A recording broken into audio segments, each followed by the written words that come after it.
Lakpesdam Pengurus Cabang Nahdlatul Ulama Kabupaten Sukabumi menggelar sekolah lapangan desa inklusif di Desa Citamiang, Kecamatan Kadudampit, Kabupaten Sukabumi. Jumat 11 September 2023. Sekolah tersebut digelar sebagai program penguatan ide dan gagasan pengurus sekolah desa lapangan inklusif dalam program penguatan daerah P3D di Desa Citamiang, Kecamatan Kadudampit. Menurut Ketua Lakpesdam PCNU Kabupaten Sukabumi, Daden Sukendar, mengatakan sekolah tersebut digelar guna memajukan potensi SDM warga Desa Citamiang yang terabaikan.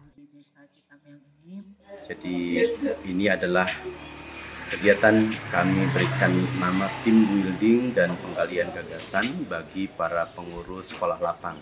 Harapannya bahwa ini menjadi ruang perjumpaan bagi para pengurus sekolah lapang, di mana sekolah lapang ini merupakan salah satu program yang digulirkan, merupakan program turunan dari program penguatan pemerintahan dan pembangunan desa atau P3PD yang di atasnya dari Kemendes. Dan untuk di Kabupaten Sukabumi, alhamdulillah Lakpesdam atau Lembaga Kajian dan Pengembangan Sumber Daya Manusia atau Lakpesdam PBNU menjadi mitra daripada Kemendes, dan hari ini ingin melakukan penggalian gagasan bagi para pengurus sekolah lapang sehingga program ke depan yang akan dilakukan itu tentunya sesuai dengan harapan semua pihak.